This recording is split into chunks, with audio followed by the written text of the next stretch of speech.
Well, good afternoon, everyone, or good morning if you are on the west coast of the U.S. We're super glad to have everyone here, and we're going to be starting our discussion about continuing our journeys, stories of change and progress in uncertain times. So we're glad that everyone has come in. We want to make sure that you have an opportunity to participate in today's discussion. In the bottom right-hand corner of your screen, you're going to see a Q&A section. And there you can go ahead and just type a question. You can send that in, and then we'll be able to get that to our panelists and bring it up during the conversation, or respond to it directly in the question and answer section if appropriate. So we really want to encourage you to please participate, drop your questions in there. If you have some that you're already thinking about right now, like who's at my front door, go ahead and put that in the question mark spot, and we'll make sure that we get that addressed. If this is your first webinar, these are going to be about 90 minutes in length. We're just going to have a community discussion and presentation of best practices from a group of industry professionals. You are a key part of that, as I mentioned, submitting questions so that our folks can try to answer them. We would like to ask if we have anybody from the press that is joining us, just drop your name into the question and answers and whatever publication that you might be with. If you do want to use anything in today's webinar for this, we encourage you to please contact the panelists that might be involved so that they could be a participant in that. And if this is your very first webinar Wednesday, this is basically a bi-weekly gathering that we have where attraction industry experts discuss current challenges and how we position our attractions for success. We go over a range of topics like the guest experience, capacity management, and a lot of different aspects of running a successful attraction. So if this is your first time joining us, we invite you to please come back next time because we know that you'll get a lot of value out of it today. If you're wondering where you get information about what's coming up next or other ways that you can get involved, you'll want to just run over to gatewayticketing.com/community. There you'll find information about all of our webinars, any of the content that we have upcoming, and you can also sign up for the newsletter so that you're advised as soon as things happen. With all that out of the way, we'll start some introductions. My name is Matthew Hohenstein. I am a principal here at Gateway Ticketing Systems, and I'm joined by my colleague, Randy Jocelyn.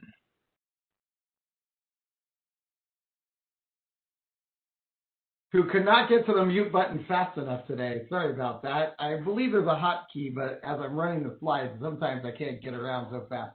Hey everybody, Randy Jocelyn, happy to be here. I'm really pumped up about our group today. I mean, every time we do this, we have great people join us, but today we've got some wonderful friends and just an amazing wealth of knowledge to share with you about going on this journey of reopening and the change that's involved. So let me introduce all the panelists, and then we'll all have a little conversation, and everyone will share what they've been doing lately. So we're joined today by just a real leader, a true industry veteran. Steve has been in the attraction industry probably since he was a toddler, joining us from California and now in Virginia. He's the director of guest relations at Monticello, a great, wonderful historic home of Thomas Jefferson, as you guys know. But I'll let him fill you in on everything that's happening and the change there. And he's joined today by Allison Devant, the manager of ticketing and reservations, also at Monticello. So we're really excited to have them joining us today. Hi, guys. As we move a little bit more west, Darcy's joining us from the Gateway Arch, and she's going to share really the journey of being this iconic attraction that is on government property, and there's really a lot of nuances to opening and reopening and the phased reopening that the Gateway Arch has moved through, even including other opportunities. They have river boats as you can experience and view the arch from either up above or from the water. And joining us as well is a really great friend of mine, Mary Berg, is joining us. She's the COO of Space Center Houston. Mary and I have known each other for almost 10 years because We met right around the time that my number 4 daughter was born. Hi, Mary. Mary's been in this industry for a long time as well, as a Southern California native, worked in Los Angeles, worked in Ohio, worked in a lot of different places. And what an amazing story Mary has to share with us. So we're really excited to have Mary joining us as well. Behind the scenes, our friend Bill is going to help us answer any tech questions you guys might have, or some other questions. Just feel free to use that Q&A. By now, we typically would have a couple of Q&A chats coming in. If there's any questions that you guys have, or some topics that you really want to cover or ask any of our panelists, ask away, and we will queue them up and get them ready to go when we introduce them. So let's start with a little bit of industry news. Yeah, so interesting development in the state of Florida. We have entered in phase 3. And if you're wondering what does phase 3 means, it means that almost everything is back to normal.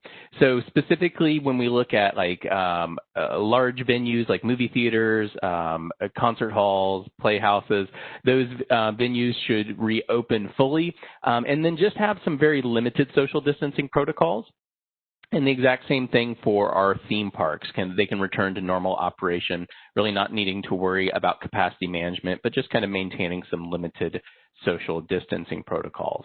Now, all that being said, we've gotten a little bit of feedback from some of the attractions in the state of Florida that have kind of said, hey, this doesn't mean a radical change in how we operate. We're still going to kind of, watch what's going on. We're going to slowly, make changes as appropriate to our attractions and not just simply run back to the way we were prior to the pandemic. And so I think that's obviously a really calming change or response. I know that these attractions are just like all of you that are on the line right now are probably going through some difficult times. And while we want to return back to normal business, we also need to make sure that we continue to operate in safe manners so that we can have a successful industry for the long term. It's obviously positive movements in the state of Florida, and hoping that it continues to remain that, and other areas are able to see similar results. One of the other things that I had run across was some changes that SeaWorld had put in place for kind of their Halloween type events. And, I have gone to these several times with my nieces and nephews, and they're always a positive experience. And when the, pandemic implications started to be, wondered or talked about, it was, can these kind of things continue? And what I thought was really interesting is kind of the way that they kind of solve this, right? They've developed these ways to still have trick-or-treating and still give out candy, but maybe they've even plussed up the experience a little bit, because in the past you might have gone up to an ambassador and be handed like a handful of candy or put into your bag. Now you have a little bit of the surprise, right? You're interacting with somebody that's going to put something into the chute. It's going to roll through. It's going to land in your bag. And then at that point, you get this surprise and delight moment when you figure out, hey, is this the gummy candy that I've always wanted, or is it just, something else? So I think that this was an innovative way to make sure that these kind of operations could still continue, but be done in a safe way. They're obviously also doing more intense cleaning and things like that to make sure that it continues to be a safe environment. But exciting developments as forced upon us by the pandemic. Yeah, and I think, Matthew, it's really interesting to see how all the changes that we're going through. And I'm actually, I wanted to talk a little bit about, these places that are just having to change completely how you would operate. Obviously, Halloween is a real popular time, and there's been some additional changes that we've been seeing as other attractions try to determine how that they can open for the best way possible. I really like this Blue Loop article that kind of walks us through lots of changes, specifically for these fun holiday seasonal events.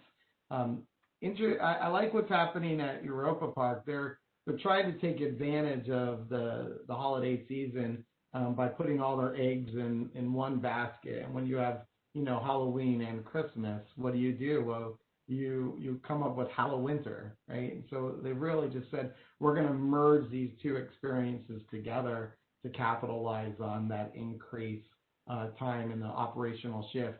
I was watching a lot of videos of guests walking through some of the attractions that are open and noticing, like, well, Halloween is they're probably not decorating to the extent that you normally would. But this is also while Universal is seeing really great big numbers and is trying to increase that experience. So it's interesting to kind of take what you can and then expand it and increase the length of the season, because Halloween is only till the end of the month. But how do you experience that a little longer? Well, you just merge it together with winter, which is pretty cool opportunity there. We're definitely seeing an increase in these drive-through experiences as well. We know this was a big success in San Antonio at the zoo there, the Phoenix Zoo. In fact, I want to take a note on the Phoenix Zoo. The Phoenix Zoo has a really large event that was upcoming. I think Janelle Wood was joining us. She's one of the team members at the Phoenix Zoo. And we were talking, they're having their large donor event, and they're doing it in vehicle. And this is a really high-ticketed event, which is has multiple tastings. But you're going to drive through the zoo, and they're going to bring the tasting experiences to your car. So they're still, and this is hundreds and hundreds of dollars per vehicle because it's one of their big annual fundraising events. It's a really interesting opportunity to drive through the zoo and experience the zoo lights differently. So if you have an opportunity to be able to do that, I think these drive-through experiences are definitely going to continue on even after we can reopen to the public. So drive-through screens for Halloween is really a pretty cool event. And then jump into Fort Worth Zoo. I was just down with the team at the Fort Worth Zoo, and they have their annual Boo at the Zoo program, but they've made it a drive-through experience. And what I really like about this is that they're open to the public, and they're doing really well. They have lots of visitors. Everyone is wearing masks. They're doing all the things that we need our guests to do. But they're going to also have the drive-through the zoo experience. So the zoo's going to close a little early on these selected dates so that they could safely give the experience that involve handing out treats and visiting certain little pop-up stations. So they're still going to do all that. You're going to pay by the vehicle. You can see that you can have up to, I think, 6 people per vehicle. I saw a little bit of their approach pattern. It's going to be great. I'm really excited for the zoo. You can pre-purchase snacks and food, and they're going to provide them. They're going to have them ready for you at your time because you're booking a time, and then they're just going to hand you your little pack of snacks so the kids can enjoy the experience as you drive through, and then you have the treats. So really cool experience there. And then one more that I want to mention. I really love this. I love Stranger Things. I've got a bunch of kids. If you didn't know that, I've got 5 kids. 2 of them are upstairs right now, so you might hear them. It's because we just found out last night that their school has been quarantined.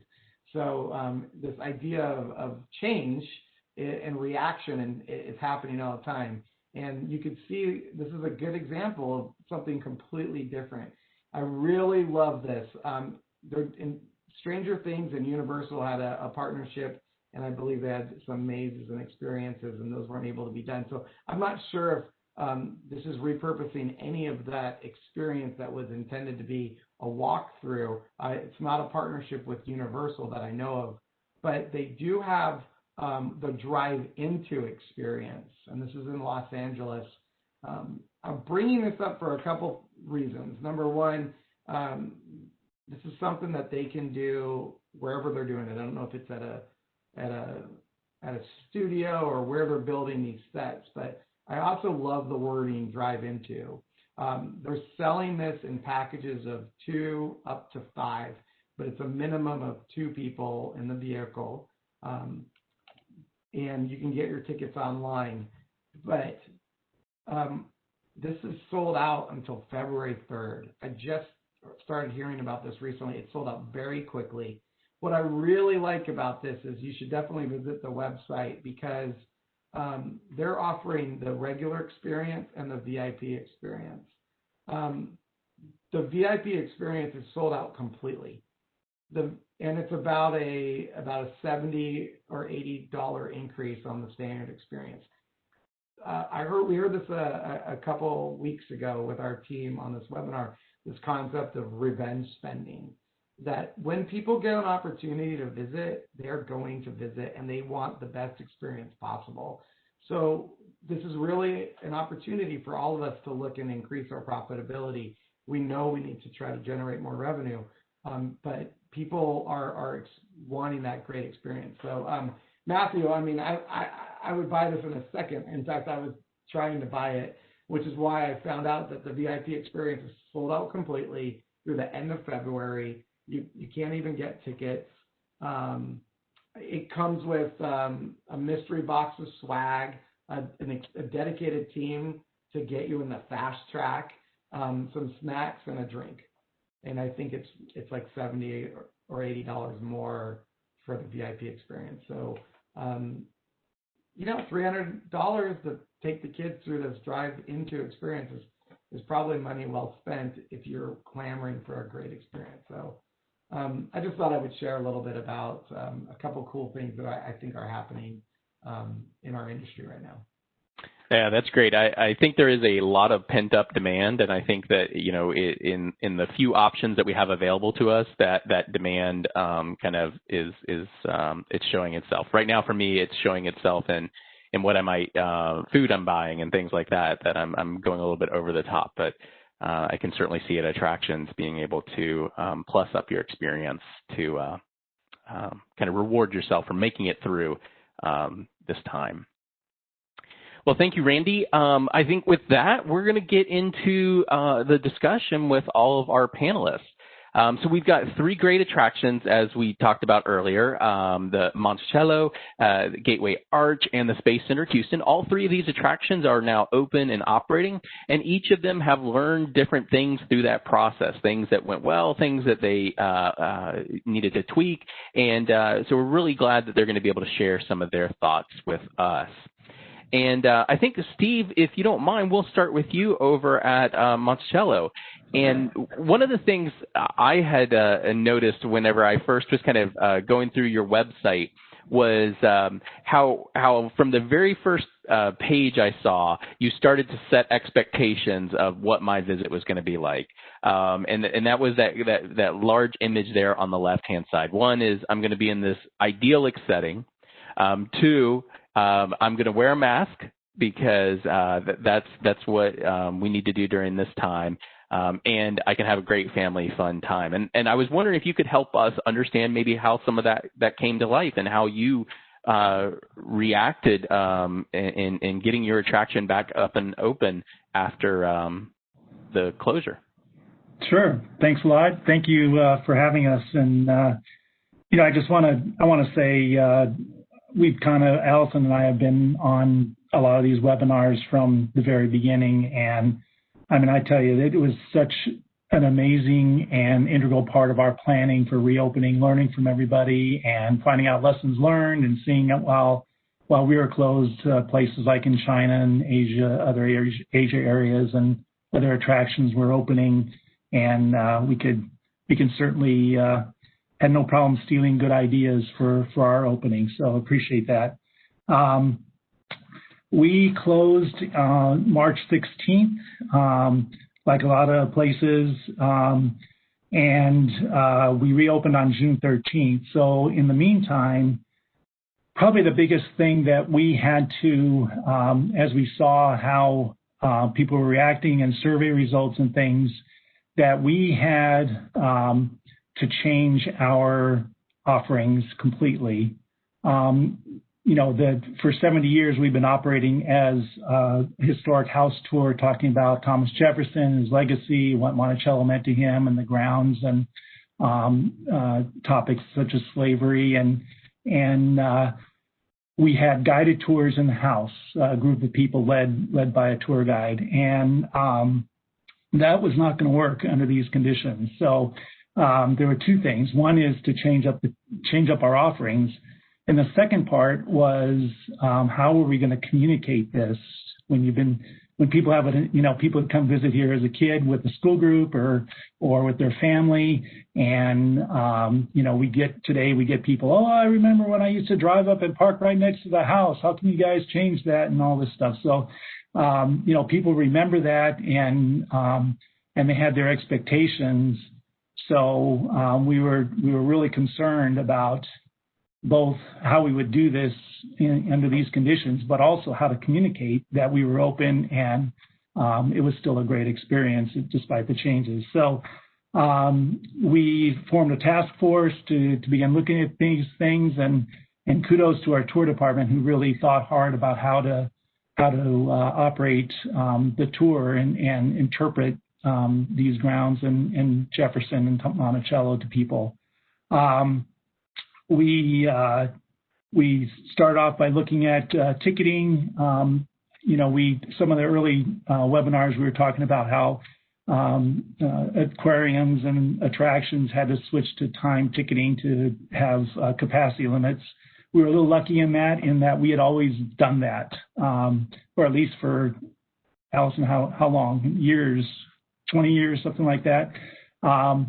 So we didn't really have to pivot to do that. We'd always had time ticketing, or at least the last 15 years or so, we've had time ticketing and capacity limits to get, because the house is only so big. So we did have a little advantage of that. We didn't have to invent that wheel, but we had to figure out what our capacity would be through the day, and how many people we'd have in the house at a time. So we greatly reduced that. We also had a lot of survey data of our grounds, and I mean they are beautiful. It's Virginia, it's the Piedmont, the foothills of the Blue Ridge, so it is a really beautiful area. We're up on a hill, so you have views, and so we knew that if we did it right, we could take advantage of that. So we also had tours and other things that were walking tours, and our busy season could get up to 100 people, and of course that wouldn't work in this environment either. So we set up what we called interpretive stations with tents around the grounds, so that we could tell the slavery story, we could tell the gardens and grounds story. We had a family section, we had a meet the expert station. We had appearances. We have a Thomas Jefferson interpreter, so he made his appearances there as well. So we pivoted to a both indoor and outdoor tour, and so people could take advantage of that. And we switched, so you would have a time to get in the house previously, and we pivoted so that you have a shuttle time. Up on a mountain, we have shuttle buses that take people up, and so the time would be to get on the shuttle in order to control distancing and control the queue. We certainly didn't want to have people lined up in a queue waiting to get on one of these buses. So anyway, so that was, we did those changes, and we put in the things that people were putting in. We put in the social distancing lines and icons on floors. We have some museum spaces. We made those one way with arrows. We have a couple of theaters, and we created 6-foot squares and limited capacity on those. So we did all those things that a lot of people have had to do. Extra sanitation. There's some of our queuing and graphics, and I wanted to show the picture of this sanitation, or the hand sanitizing station, because we, like a lot of other people, had a hard time getting dispensers, and I mean we still have some on back order. So our custodial team found that, and it's not bad for a jug of hand sanitizer on a post there, and it kind of matches some stanchions that we have as well. So anyway, we opened, got ready, did all these things, and we had a quick change right away. Two things. One is On the very first day we opened, quite a surprise to us, we sold out of tickets. We had about 500 that first day. So no practice, no easing into it. It was jumping right in. And then we sold out the next day, Sunday, too. So that was a very pleasant surprise is the amount of attendance we were getting. And one of the things we set up was to socially distance in the parking lot. So we coned off every other space. And after one day, we just abandoned that. That wasn't really necessary to do. People were used to going to parking lots and self-social distance. So we did that. A couple of days before we opened, our state came out with mandatory masks. And also said that we needed to display these signs. So we quickly had those made up. These signs say that talk about that you're taking a risk being out in the open with COVID. It's a deadly disease, and it's up to you to, if you're sick, don't come in here. So we had these made up, and then we opened. So again, like I said, we were pleasantly surprised with the amount of attendance we were getting. Fairly quickly, you were talking about people wanting to do the full experience. We've gotten really high marks on our tour guides and that part of the experience, which we really didn't have that at this point. But we quickly added behind the scenes tours, which are a very small group or family groups with a guide, your own guide, to try and give that more traditional experience. And those have done really well for us. Higher price point. We do those a little before hours and a little after hours, so you kind of have a little bit of an exclusive experience as well. And it goes upstairs in the house and the first floor of the house, which is where most people go, and then outdoors. So it's a combination tour as well. Some of the other things we did is we fairly quickly, we've been open about a month, and so it's in the middle of July, even with reduced capacity, but it is still peak season traditionally for us, and we did have higher attendance, so we brainstormed ways to still be safe but also increase capacity. So we went from 12 people per tour every 10 minutes to 14. And that worked out well, and still selling out on the weekends. We were surprised at, and typically with August, with school starting, that we would drop off in attendance starting after the first week of August, but our attendance still stayed strong. Our August was almost as busy as July. So still continue to sell out on the weekends. And even into September, which would traditionally be a fairly slow month, we're still selling out on weekends. So we recently increased our operating hours on weekends to take advantage of that as we head into October. And so we are open an extra half hour, and we're still selling out on weekends. So that has been a good story for us as well. Steve, about what percentage is that of like the attendance that you normally would be able to handle? So obviously you're selling out, but right now you're having to be at a lower level. But have you been able to move up to a higher percentage? Yeah, a little bit. So that, again, interestingly, that we're selling out our capacity on weekends or during the day is about 600. We increased that to about 650 this past weekend by staying open an extra half hour. In September, on the weekends, we would get about 1,500 or so. So that's a pretty good percentage.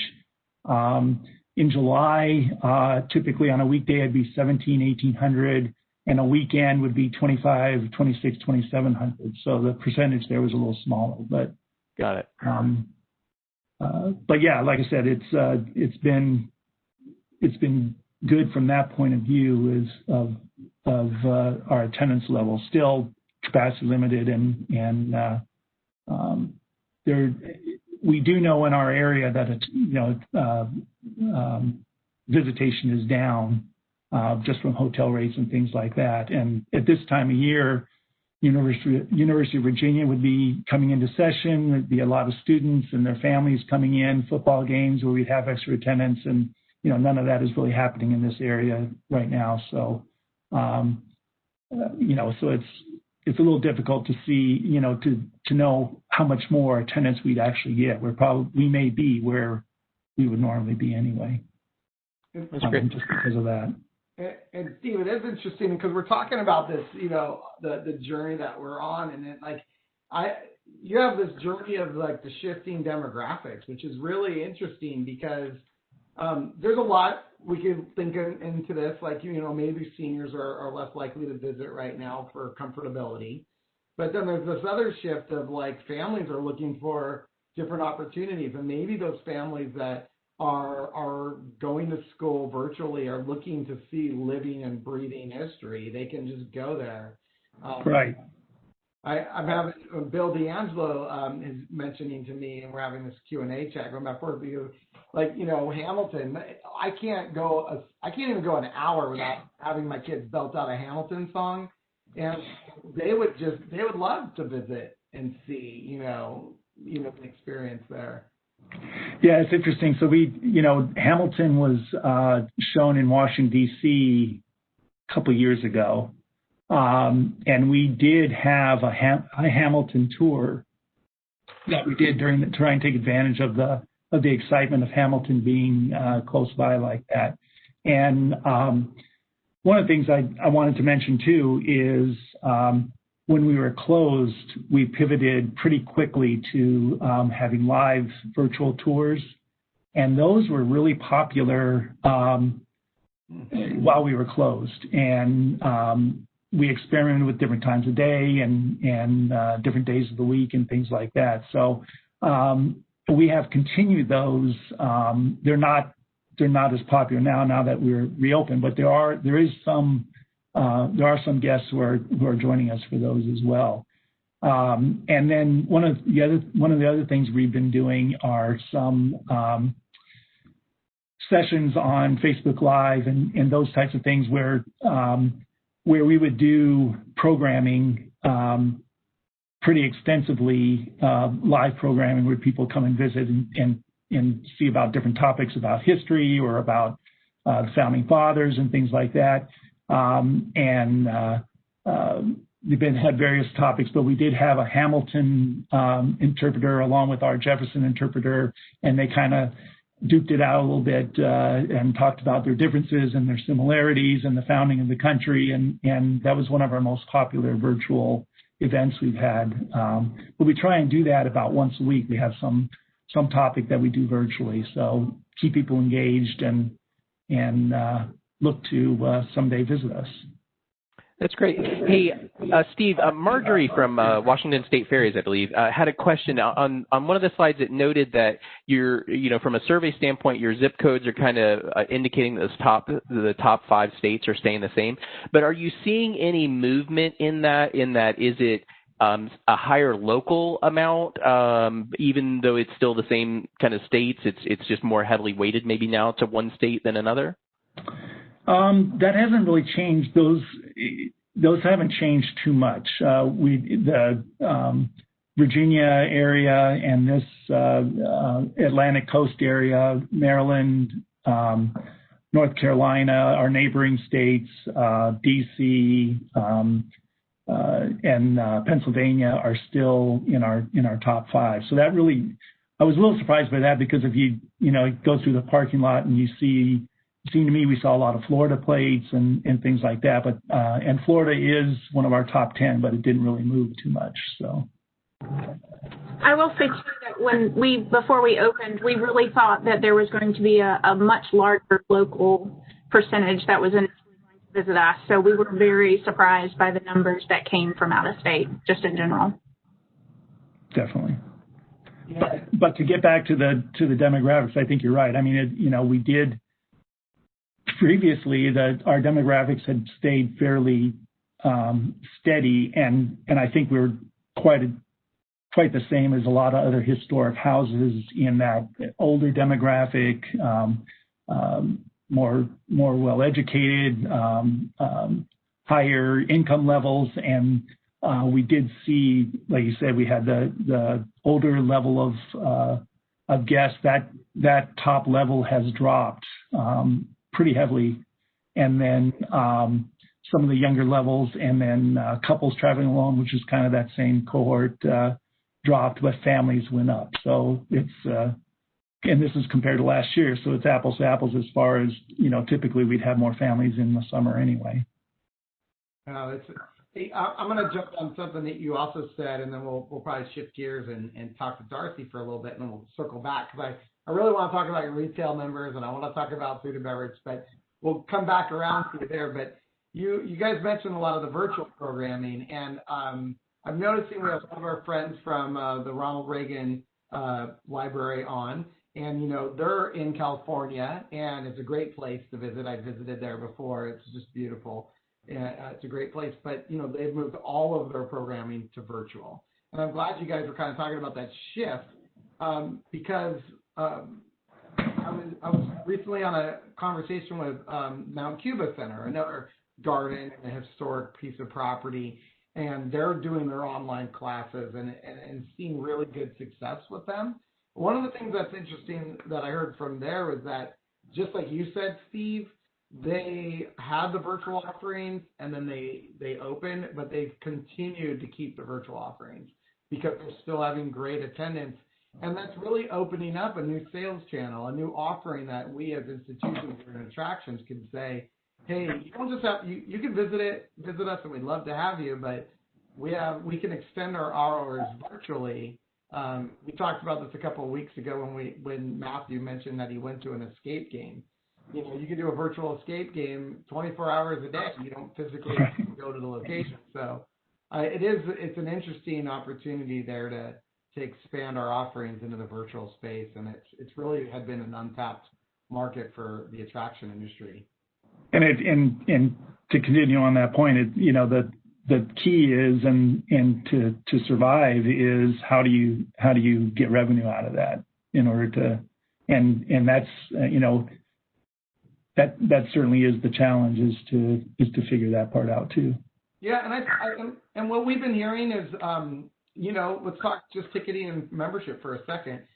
Obviously a lot of us have membership programs. You can sell a virtual membership. You could sell a membership that gains you access to these special programming. You could, just like you have to go online and make a reservation, you could go online, type in your member ID to make a virtual reservation. So you can really sell a subscription service as a membership without ever needing to use the elements of like access control of scanning a membership card. And we're actually experimenting with that. So typically in the fall, in September and October, we'd have a Heritage Harvest Festival, which is a big 2-day event on site with vendors and food and retail vendors and so forth, and food tastings and all that. Obviously, none of that's happening, but we also had classes, and we are doing that virtually, nothing on site, virtually the classes though, and we did sell a membership for our subscription for all of those. So you could buy one class, or you could buy all of them for a discounted price. Yeah, it's a really cool opportunity. So, hey, Steve and Allison, thanks. We're going to pivot real fast. Well, not real fast. I'll quickly take it over. But Darcy, I want to talk to you for a moment and let you share the journey of reopening the Gateway Arch. I've been on top of the Gateway Arch. I'm sure many of us have. I don't know how you could virtually experience the Gateway Arch. So I'm not sure if you were able to do a lot of virtual offerings. But Darcy, why don't you share with us how you experience this phased reopening that getting a lot of people up to enjoy your attraction. Yeah, it's definitely been a big learning curve and an experience for sure because of the uniqueness of our operations. So to give a little background, I work for Bi-State Development, and we run the tram system and then the sales and marketing of the whole park, and then we do all the ticket sales. And then the rest of the park is basically run by the National Park Service. They're like the superintendent, so to speak. So we kind of answer them if we follow their guidance. We just run the tram, basically. So it's been an interesting dichotomy of how we're going to make all of this work with following all of these protocols and work together and come up with a great strategy. And it's really been a great experience. So as far as reopening, we definitely reopened in stages like everybody else, and we followed the guidance of the National Park Service and opened in these different phases. Definitely the park was keeping in mind the safety of visitors, and the safety of staff was always top of mind. Sounds like a tagline, but it's really something that we were just considering through the entire experience. So the park would evaluate local and state trends. We didn't have to follow the city because it's a national park. So we'd analyze what was happening, the local and the state health data trends to see which phases we can be in comfortability of reopening, and if we had setbacks, which we've had a couple. So phase 1 started in mid-July, I think July 17th, but Randy Trembiak's listening. He'll correct me if I'm wrong on any of my facts. And then in that, we only opened our museum, the cafe, and the art store, which was inside our facility. We also have riverboats, as Randy Jocelyn mentioned, which I'm going to talk a lot more about the tram today because that experience is just so different. But we had the riverfront cruises going as well. And the difference for us is we've always done time ticketing, just like Monticello. So it wasn't a huge transition for us, but the biggest thing was we had to have an entry ticket so we can monitor how many people were in the building at a time. So the museum is free to guests, and it's pretty well known in St. Louis that it's a free facility to enter.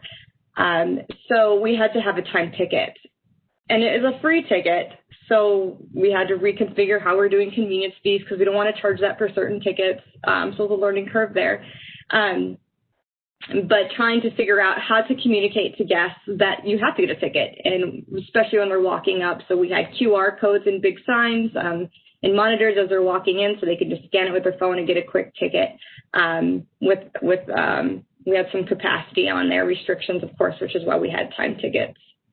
And then in phase 2, we opened the tram ride to the top at 10% capacity in phase 2. And in phase 3, we opened up the documentary movie, and that actually just happened this week. So me and Randy have had a very busy week, and we're very tired finishing some of these phases. So to talk a little bit about the tram specifically, because everything we did in the facility probably isn't a whole lot different than everybody else. You know, time ticketing, communicating to your guests, a ton of signage all over the facility, stand here. People are actually reading, so I think that we'll see a new trend there. So as far as social distancing with the tram ride, no, we didn't do too much virtually. We did a couple of videos. We had the Park Service do some talks that we put on social media. But as far as distancing the tram ride to the top, so if anybody has been there, they would know that we get 40 people in for every tram. So there's 8 trams, and they all fit 5 people.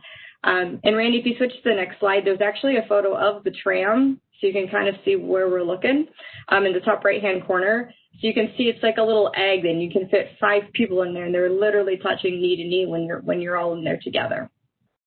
Trying to make this experience where we're fitting all these people into the tram, and then when they go to the top isn't very large at all, and trying to separate them and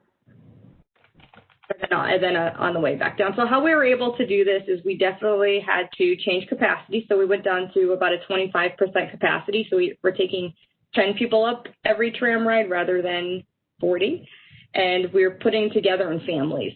So as they're getting their boarding passes, if they're by themselves, they go into a tram by themselves. If they're with a family of 4, they're with their families of 4. And they have stickers that they stand on that are big enough to fit 5 people while they're waiting as they're moving through the tour guide process. When they get into the trams, like I said, they have their own tram, and they have a tram number, so trams 1 through 8. And then when they get to the top, each window has its number as well. So if you're in tram 5, you get to go to window 5, and there's a 5 that faces the east, and there's a 5 that faces the west. So you can see both sides while you're up there. In the past, it's been unlimited time at the top. You can stay up as long as you would like to, but we have limited time. So now that those 10 people go up, they're up at the top, they get 10 minutes, and then they take the opposite tram back down while the next group comes up. So it's a 10-minute time cap at the top. But they get their own windows, which is a very cool experience. They have plexiglass on both sides. They have to wear their face masks while they're at the top. And then they take the opposite tram back down where they get back into the visitor center. So it's just been a really unique experience. And I'm going to guess Randy Jocelyn probably has an interjection. I can see it on your face. Do you have?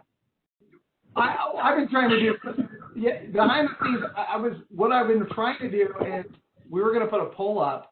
I was really curious, first of all, how many people have been on this tram, because it's not, I think it's really important to communicate and understand just how close and tight that experience is, and why the challenges might be,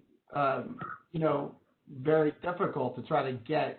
You just can't put strangers together. Oh, it's not showing up. I apologize. I'm supposed to be looking at a picture of, is that showing up right there? It was there, the tram. Yeah, we have this tram that's on display. So before you purchase your ticket, you can sit in it and see, if you're claustrophobic. It is.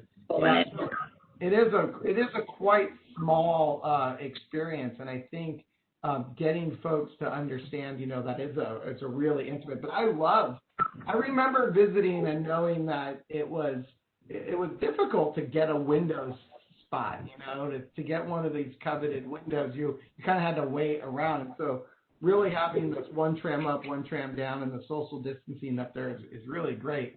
On this slide, I think what I'll do is let me zoom in so people can kind of see. These are the windows that you'd be looking through out from the arch. So, yeah.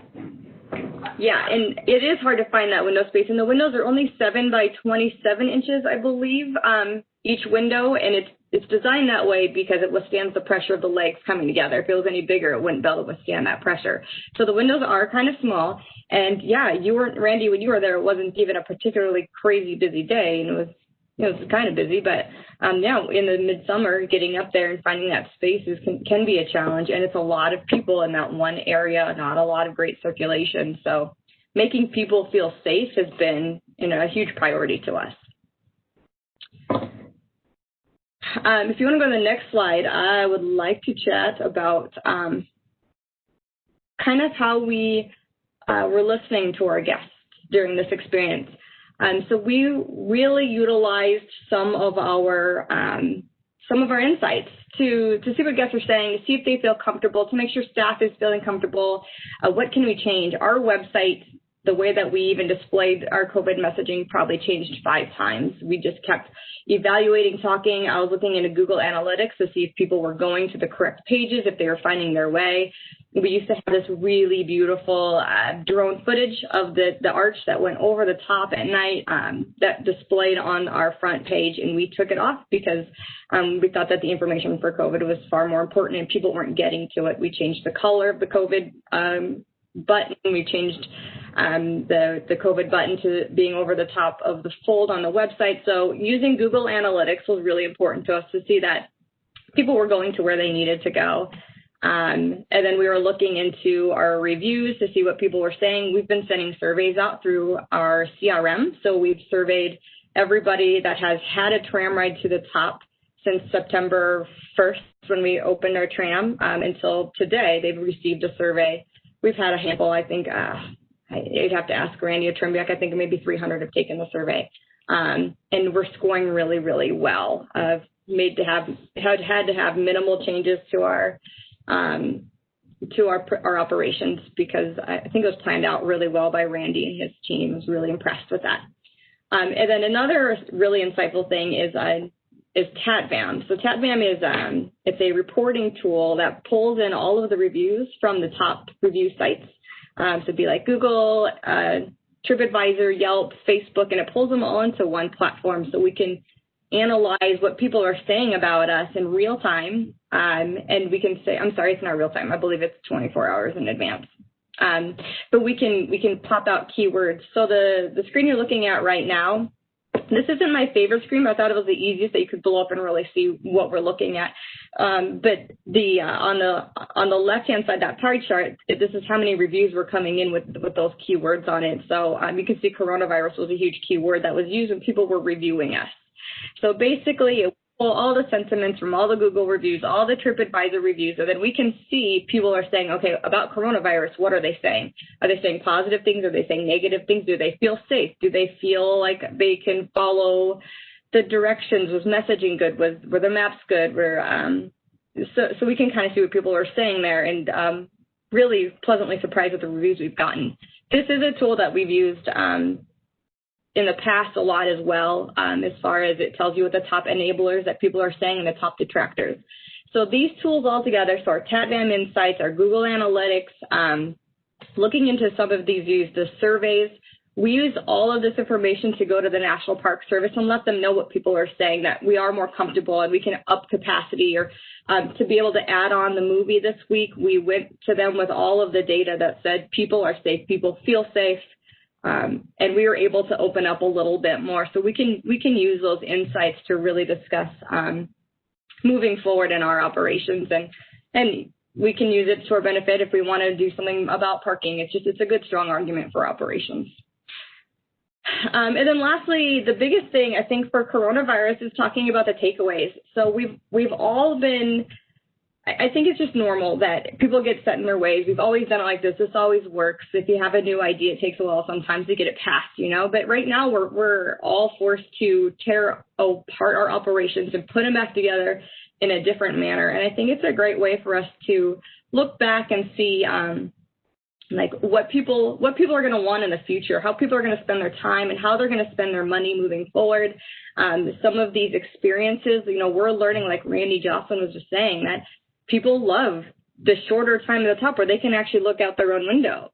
So maybe limiting time at the top might be something to look into for the future, or maybe we can sell some individualized experience tickets where people can have the top to themselves. It's a revenue building for us, and it's giving people what they want. And I think that, the park and just those experiences and thinking about what we can do to be better moving forward and how we're going to reorganize our thoughts and our time, and just how our operations run in general. That's great, Darcy. How are you doing on attendance right now? Like, obviously you're limiting potentially your capacity, but of a typical day, are you operating at 20%ish or? We're at we actually just moved to 32% capacity this week, but we are selling out at about by 9 or 10 a.m. each morning. We're selling out. I'm not sure, and Randy, feel free to jump in if you want to, or Trembriak. But I know Thursday, Friday, Saturday, Sunday, we're selling out really early. Monday, Tuesday, Wednesdays has always been slightly slower for us. So I'm not really sure where we're at, like today specifically. I haven't got a sold out email yet. So, but yeah, we're running about 32% and we're filling. Well, that's great. I really love the how you're using data. I think that sometimes it's really tough to kind of prove out that, hey, this is the right decision and this is we've got everything to support it. But I think that the way that you articulated of diving through all of those different data points to then make the sound decision and to help use that to influence others is really a key thing to take away from this. Great. I'm really interested to hear there's more there. And just to Randy, so Randy Trembiak is an attendee, and I'm asking him if he wants to answer his questions as well. So we'll try to see if he's got anything to add. And obviously, Darcy is one of your colleagues there. I do love what you said about using the data to go to work with the national parks. And I really think that's an important takeaway, because this is so new to everybody. There's so many misconceptions. I had this conversation earlier today, and with somebody we were talking about, how so many states and municipalities have certain areas that are open and certain things that are closed. And we know 2 weeks ago there was a strong push in California from CAPA, which is the California Attractions and Parks Association. I'm probably getting their name wrong, but they're continuing to lobby with California to say, hey, we can open safely. Their groups and attractions can be run safely. Showing comfort data, I think, is really great. And then using that to help make good business decisions. So, I mean, here's your website, so you can see that there's some things that are not open, like the ranger-led walking tour. I'm assuming that's because of federal employees working alongside groups. Is that right, Darcy? Yeah, none of our ranger programs are running. The National Park Service doesn't feel comfortable opening those up and putting the rangers yet within those groups yet. So our ranger programs are the only thing that is currently not running. Okay, and then like you said, a couple things I did notice too as I was trying to do some booking. You have different pricing. Do you guys get to set the pricing, or how does that work? And have you changed it based on the expected attendance? Randy Atrumic and our operations director, Sarah Clark, they kind of come up with an idea based on what attendance was in the past to set a price schedule, and then it gets approved by the National Park Service. We haven't adjusted any of that since COVID-19, so the price schedules are based on last year's model, and we'll continue to go that way. People aren't really complaining about the prices. The price to go up on a tram on average is $13 a person. So our price point is already pretty reasonable. So we haven't really had to make any adjustments there. And like we said, the tram right at the top is still in pretty high demand. Awesome. And I think Randy says you're doing a great job, and all his numbers are right. He just texted me. So, of course he did. That's some really great information. Thank you for sharing, and we'll probably come back around in a moment and chat with you even more. Darcy, can I ask one quick question? Lovey just asked, TAPVAM that you talked about, does that integrate with the ticketing system? Can you explain a little bit about that? It actually doesn't. So it's through a product. It's through a NetSurf product, and it's a really reasonable price. I'm not trying to plug them at all. It's a really reasonable priced product, and to set it up, they set up the dashboard themselves. I've just sent them the URLs for our Google sites, our web pages, our Facebook pages, and we actually, if you dig deeper, we can even give them a couple of competitors that we can look at. So we use a Space Needle, and there's this wheel here in St. Louis, so we can see what people are saying about us compared to them too, as well as, price, and because it's the same type of experience. But yeah, they set everything up. It doesn't go through gateway ticketing at all, because it's all just bringing in reviews, what people are saying online. And it's stuff you can find on your own. It's just great because it pulls it into that one dashboard, and you can even type in what that keyword would be, and it pulls up a ton of data. It'll pull up specific reviews from the different sites. If I put in coronavirus, it'll tell me everything that they've said about coronavirus, and I can say negative reviews, positive reviews, neutral reviews, all reviews. And I can just take a quick snippet. So if there's something like, I want to know what people are saying about the documentary movie, so I can type in documentary movie, and I can see what people are saying about the movie specifically. Well, that's good information. Thank you. And Matthew put a little link in the Q&A to answer Lovey's question, and it's some great insights. It's always great to hear what people are saying, so that's awesome. Thanks, Darcy. Sure. Speaking about what people are going to be saying, I'm going to show you guys a press release. This is a press release. It's hard to see on the press release, but this is a press release about our next panelist, Mary Berg. And this was a press release that went out on March 5th, 2020. And, when this press release goes out, there's just I just want to leave this quote up here for just a moment about what people were saying about Mary Berg and this exciting period of time. She was arriving just as Space Center Houston's growth trajectory is rocketing to new heights. Massive plans for the future, record-breaking year of attendance, celebrating the 50th anniversary of Apollo 13, the 20th anniversary of habitation on the ISS. And if only this press release came out, I don't know, 10 or so days later, it might be kind of different. Would you agree, Mary, that it might be slightly different? Yes, that's because, my first week, I think you guys have actually my picture. Randy asked me to put in a little bit of a personal story at the beginning of this too. My first week was day 2. We brought in a rocket. Do you guys want to switch to that picture? Yeah. I have so many great pictures. Here it is, right here. There we go. So this is my first week, second day. That's part of my incredible team. We brought in a Falcon 9 SpaceX rocket. We opened it and did the ribbon cutting just the next week. But in my first week too, we had our first pandemic meeting, and it was brewing all when this was happening. And you can tell that it was such a different time. And I looked at this picture, I'm like, I haven't been that close to my colleagues since that picture. It's such a different time right now. But you go to the next slide too. Week 2 was the COVID impact crater. I joined, like as Randy said, kind of on this trajectory that jumped on. I've actually changed it to a rover. I would say we're on this rover. The next slide kind of shows like these incredible strategic visions that we had of what was coming next.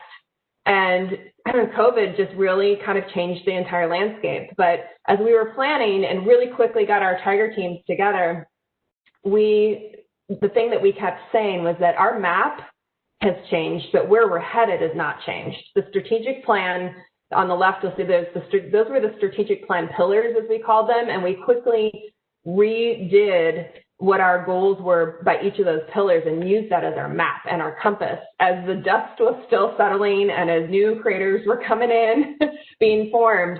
Because that's the hardest thing, I think, with all of us, are the constant changing parameters and having to adjust to that. So it was incredibly challenging, and having to move to just really learning to work differently and remotely, and then also the added challenge for myself was people didn't know me yet.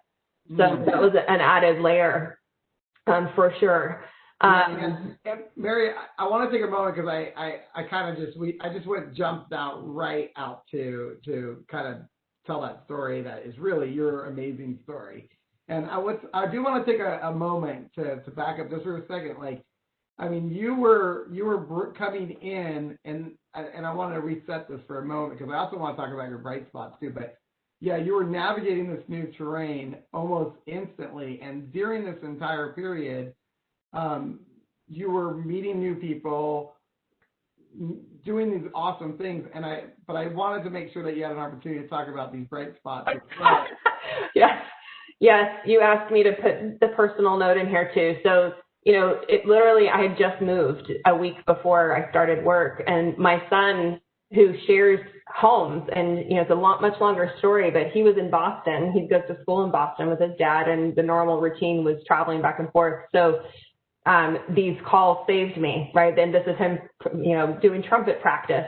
He was in Boston and I was here. I adopted 2 cats that was in the works, and the day I came home, they're with me asleep here right now, but they've definitely kept me sane. And then my neighborhood's incredible, and walking around with, doing nature photography has definitely been the bright spots. But I mean, more importantly than that is that we all have that. We all have our journeys. We all have the things that, as we've been trying to navigate the storms and the changes, is just making sure we talked about that with our team as we would end meetings with, what are your bright spots and what are the things that are keeping you sane, during this time, and having those touchstones and holding that vision that we are going to get through this together, even though there's a lot that we can't know and see right now. So thanks for the prompt, Randy, because I think I appreciated being able to reflect. Yeah. And I didn't mean to take us off because you have such a good story to tell, but I actually, compared to all the other panels, I know you personally really well. And I just wanted to make sure that that personal element came out, because you were going through all this, and you're such a great team leader. You are such a compassionate leader.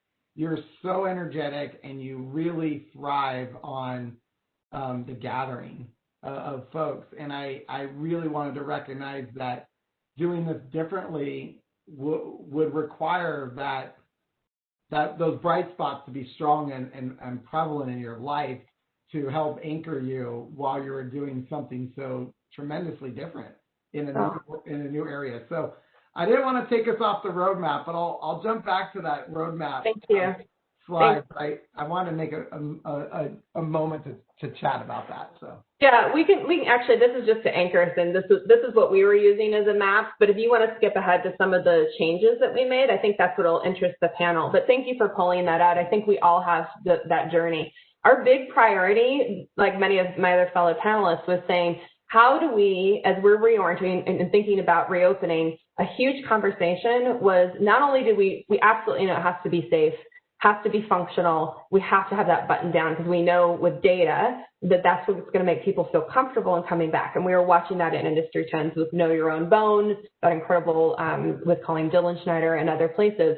But the conversation very quickly turned to, okay, what can we do? Because NASA has incredible stories to tell about inspiration, and we need that right now. So how do we communicate what NASA's incredible stories are too? So it's safe and dynamic guest experience. So how can we make those changes? And when we welcome people back, that they feel that inspiration. And these pictures, these are Instagram grabs that show how people are experiencing us now when we reopened. We reopened July 19th. We were going to reopen the 1st. We prioritized the touchless entry. You can go to that one, Randy.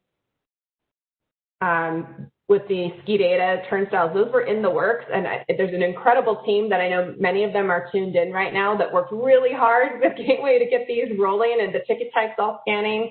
And thinking about this, Champ Sanford, who's our director of guest experience, who was my amazing right hand, he had the experience of knowing what the normal operations were as we thought about replanning and reopening things. So I'm glad that this was in the foresight with Larry Anger-Miller and Patrick Carey, really thinking about, I'm glad they were in the works. We got them up and rolling, and people loved them. The media loved them when we reopened.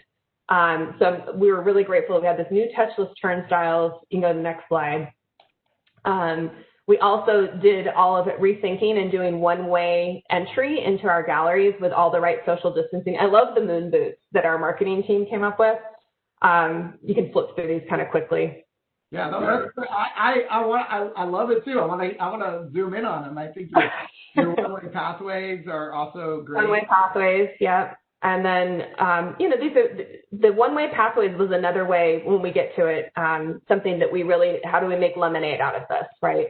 Sorry, everybody. I'll go back to here, and I got WebEx. That's what I say sometimes when my WebEx does something on me. So hold on one second.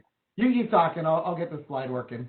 Well, you can go to the next one too. The other really big opportunity that we had in rethinking about the guest journey, the number one challenge that we had from our guests and that we saw in data, as Darcy was saying too beforehand with reviews, was our trams. So we're the visitor center for Johnson Space Center, if you've never been to us before. And we were doing 1.2 million guests per year. The trams are the way that you get over to Johnson Space Center, and you get to tour Rocket Park, and you get to see where the astronauts are training. But the tram tours have, we can only put so many people. When you would come and you would stand in a long line and wait. And we knew with limited capacity that we couldn't do that. So Chance had already been working with our apps development company. It was called Guru. And we created pretty quickly a virtual boarding pass opportunity. So this is the silver linings of the storm, right? That we got to go in and really think about, that's the number one thing that we can do. And we had to do this in order to make sure that we got people on trams and not congregated. So the idea is on the app, you could sign up and you could get going on as soon as you got in center. Then you could reserve a tour, you enter your information, and then you could go enjoy the rest of the experience while waiting. You get pinged to come back. So that was an incredible, really new experience for us. We also did guest surveys and not an exit, but for email. And we very quickly learned, that where we needed to highlight and help people navigate this, because this was new. This was a new experience for them. So we repositioned people. There's a lot that we learned as we went, and also listened to our frontline crew as well and that feedback. And so talking about experiences and all that, my PowerPoint crashed. My partner, Matthew, took over the slides. Okay. So he's going to be running the slides. So we always have to be prepared for this unexpected journey. Oh, good. It's an impact crater. Yes. You can go to the next one, Matthew. If we keep going forward, I think that it will get to, yeah, keep going. We talked about that. So we also opened with new exhibits. The SpaceX rocket was one of them, but we also had in the works some new shows too. So that's the boom experience, but we had to make sure that we were doing this social distanced, of course, and we had 2 new shows that were in the development. So we were able to open with 2 new shows as well and rethinking that guest experience. In the next slide.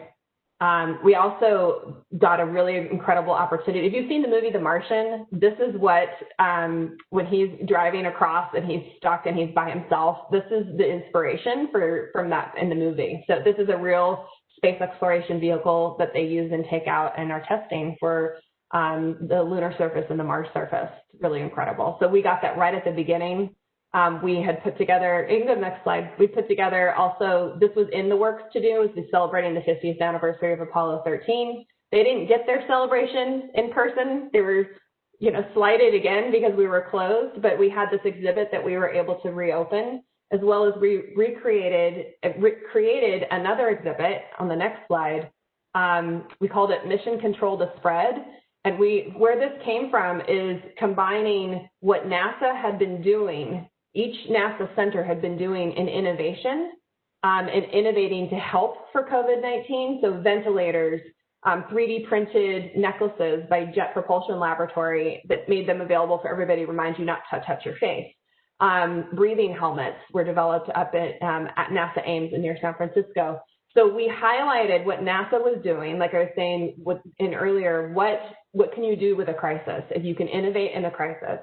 So we actually wove in COVID-19 content within the context of how different crises were being solved, and we actually added artifacts of those actual things as well. If anybody's out there and needs space-related COVID-19 content, we're making this available for free. The content and the panels, you can print them yourself. So you can get in contact with me if you want more information. So we were doing a lot. We also redeveloped our, I know this is not necessarily guest entry, but it's worth highlighting. We did NASA clean room camps. We redid our summer camp. We opened our summer camp experiences and our Space U experiences, kids in full PPE gear, and taught them that NASA clean rooms are really about not contaminating surfaces. So we had them working on building spacecraft that were going to be sent and not contaminating the spacecraft. So real life lessons. Next slide. And we did our virtual camp out. So our virtual programming was huge. We've had, this is a pay what you can service that we did. We've done over $20,000 worth of revenue for this. And we get on average about 1,000 viewers tuning in for each one that we've done. So this has been an incredible experience, and people will post things and share stories with us. And next slide. We also did remote learning. This was a weather balloon. This is our atmosphere shot up 100,000 feet in the air, and a picture of that filled with experiments that we were working with the Cal State Fullerton group that did sending experiments with us, and they worked remotely. So we've just been thinking about new ways to innovate and to take our education programs, and we worked with them across the country and got these experiments, analyzed them, and have been in communication back with them. Next slide. I love the Lego guy. And then we continued this was normally in person, but we moved our Thought Leader series to online, and it's been getting great reviews. This is for our deeper dive content, but with really incredible space science leaders. Next slide. And this is what's coming next. So we're trying for the first time a family-friendly Halloween event. I was really happy to see SeaWorld's examples. Randy, thank you. We've been talking about distributing candy and how to do it. We're thinking robot claws, actually. We have to see if we can make that work. But this is in process. Incredible team working cross-departmentally to make this a really fun experience. We're going to try it just for 2 days during regular operating hours. But if it does well, we'll expand it for sure. This was a quick pivot of how can we be of service to our local community. It's worth saying we normally have 30% international attendance, 30% domestic tourist attendance, and then the rest local attendance. We're averaging right now about, since we reopened, about 30% altogether of what our normal attendance is, but actually September, which is a typically low month, we're seeing now hovering higher than 40%. So we're really excited to see if we can engage with our local audience in new ways. And not only with this, but on the next slide, this is our second year of doing Galaxy Lights. I got to see this as a visitor last year when I was interviewing, and we're changing the pathway to make it walkable and not have to use the tram so we can increase capacity. We're really anticipating the intent of having people safely gather. Having dynamic learning experiences is going to be really critical. This is a kinetic light sculpture that's in our main plaza, and we've added another one of those. So huge shout out to the entire team that I've had the privilege to work with. And that's the last thing that I'll just say with all of this. The biggest lesson I can say is, or the biggest thing that I'm most proud of, besides reopening safely and creating a dynamic work experience or dynamic experience for our guests and seeing the results of that, we've also really been able to survey our crew and make sure that they feel safe. And then how we've worked as a team to reopen has been new and collaborative and working in an entirely new way. And I think it's made us even more creative and innovative in delivering different experiences. So I'm really looking forward to continuing that as well. So I got through all those slides pretty fast, but I thought I wanted to share the images with you. I think that, Mary, that was a great job of seeing that. I want to touch on what you just said toward the end about the team and the collaboration and the change. I think that's something that's really important to focus on, is that like the title, like this is a continuing journey. And I'll say personally here at Gateway, we didn't know when we all said, hey, we need to do a webinar. It was like March 15th or something. And we said we should do a webinar. The teamwork and the camaraderie and how that's changed our company as a whole has been amazing. Because different people sign up for different things, and you see the strengths of the different people, and you can see that in action, and it's exactly what you're seeing and what you just mentioned. Yeah, thank you. I'm glad that it's doing that for you. And I hear that with working with colleagues too. We've shared, and I want to thank you all for putting this together and building community during this time and hearing shared stories and sharing openly with each other. We benefited so much from that in putting together our plans and talking to colleagues, especially zoos that were open in advance of us. So whatever we can do to share out, because I know there's a lot of places that aren't open. I come from Southern California. A lot of our Southern California museums aren't open yet. And so if there's anything that we can share that we haven't shared in this short time here, please do reach out. I mean, we've got such incredible wealth of experience, but we also humbly learned from everybody too. So I'm just really grateful for community at this time. So yeah, thank you for acknowledging that. I think it's important to tease that out. No, it's great.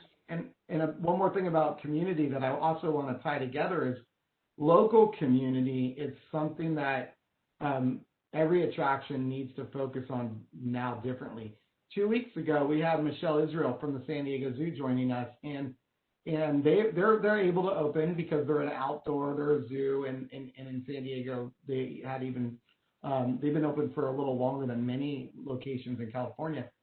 But she was talking about that huge shift to the local market and how that's changing their business. Of course, the San Diego Zoo, if you're a local, you're going to go. But then the flip side of that is like, I've already been to the zoo, but they're really able to reach out. And I really like what you're doing with the Galaxy Lights and the Galaxy Frights, because that local community is looking for things and opportunity, just like we mentioned at the very, very beginning, is that this is a time to reevaluate what your demographic shifts are and how do you cater and nurture to your local. And it might not be your local members. It might just be someone that is willing to drive in the car an hour or an hour and a half, you know, because they're close enough to, and they want to experience what you have to offer.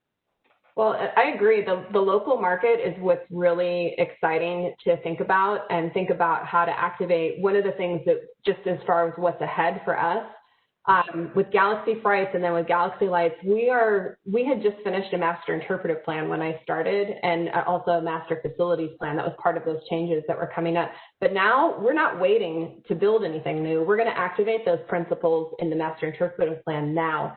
So it's kind of what I was saying, what we did with the mission control to spread is what are the key messages of NASA? What happens when the best of us creative minds work together to benefit humanity? How can we overlay that that information and that messaging about innovation and that space is incredible. And, that there's benefit for the future of all of us working together with not only galaxy frights and overlaying, space science content and spooky science content that is not just Halloween, but that's pulling out really authentic space experiences and learning. And same thing for Galaxy Lights too. So we're doing a big planning process right now and new ways of working in that collaborative way to plan out as much as we can, knowing we're going to have to all continue to navigate the dust and the craters. But as much as we can, plot out and align and, work together even more efficiently and collaboratively. That helps our sustainability too, when we're working together more efficiently and collaboratively and creatively. But yeah, thanks for saying that. Hey, Mary, I was wondering if we could jump back just for a moment to your roadmap.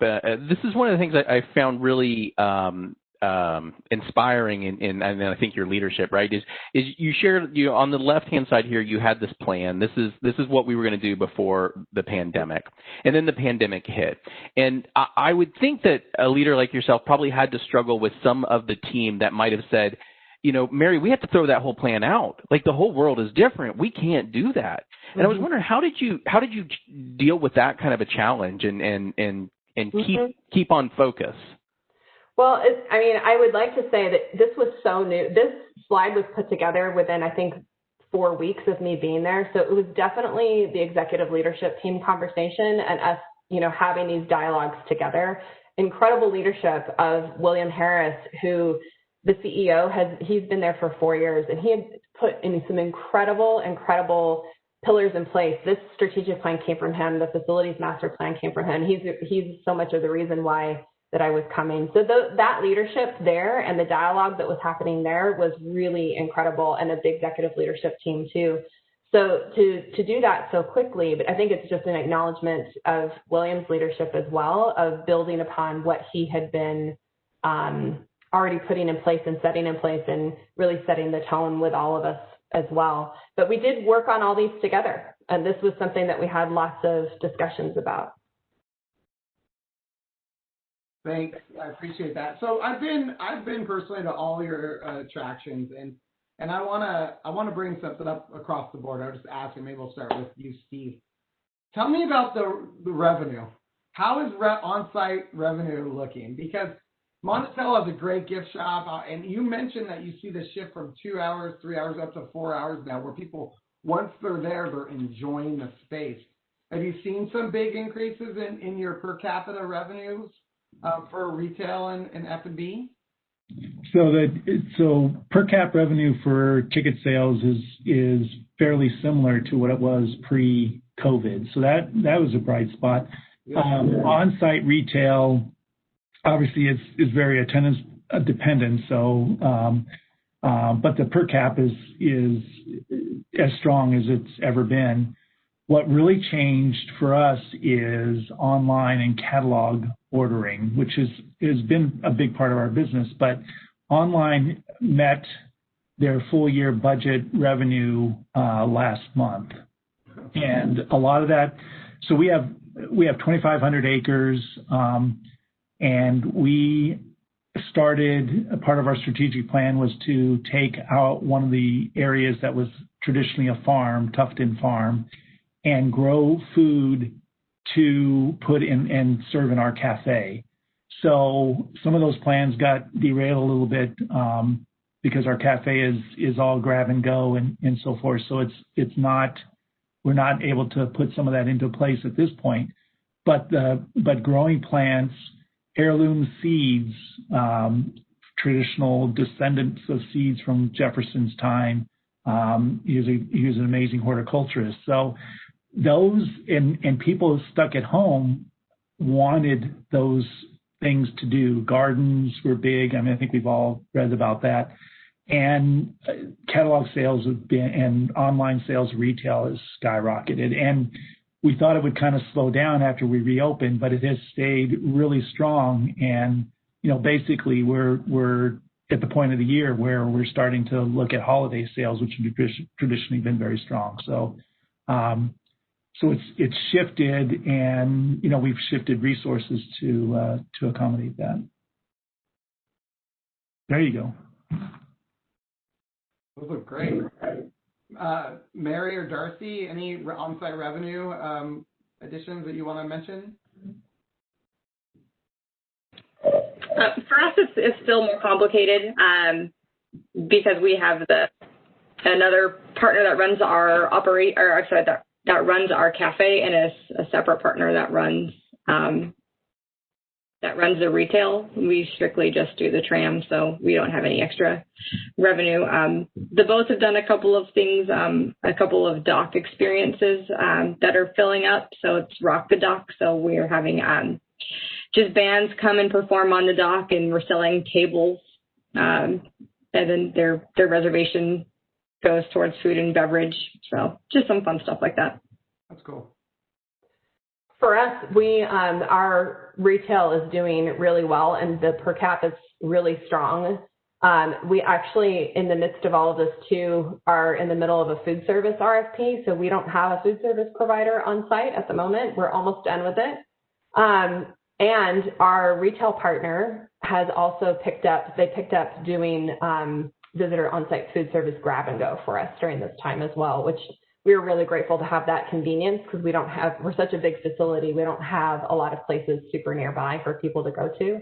So that's been a really big plus. And our photos have been doing well too. We actually have photo capture right outside, and I forgot to mention it, but we try to include clean room photos too, so the masks made more sense. So our photos have been being strong too. Well, I actually I love taking the photos with the masks because when you look back in time, I don't know. I hope we don't have to wear masks forever, right?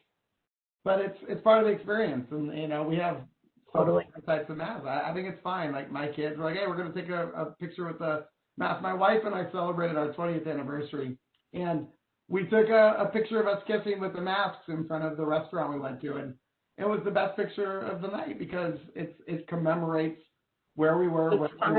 Yeah. Mm-hmm. So I thought it was really, really cool. Yeah. Well, hey, I'm looking at the clock, and we're about a minute over, and you guys have been amazing. I love the story of the journey that you guys have been on. I'm very anxious and interested to hear about the next journey. So we'll probably have to revisit and do this again in a few months. I'd love to have you guys all back. So we'll include some of the links out to our friends who attended, the link to tag them, and a few other conversations we had. So look for a little email from us. I do want to mention, since a lot of us are museums and historic houses, we actually have a demo planned. If you're interested in hearing about our product and want to see it, and this is for Gateway customers as well, it's always good to see what can software do during these times. So virtual programming is something we brought up. We'll talk about how you might be able to have a virtual membership program. So if you're interested, just go to our website and sign up for that demo in a couple of weeks. And if you're interested in our newsletters, you could join us on the newsletter.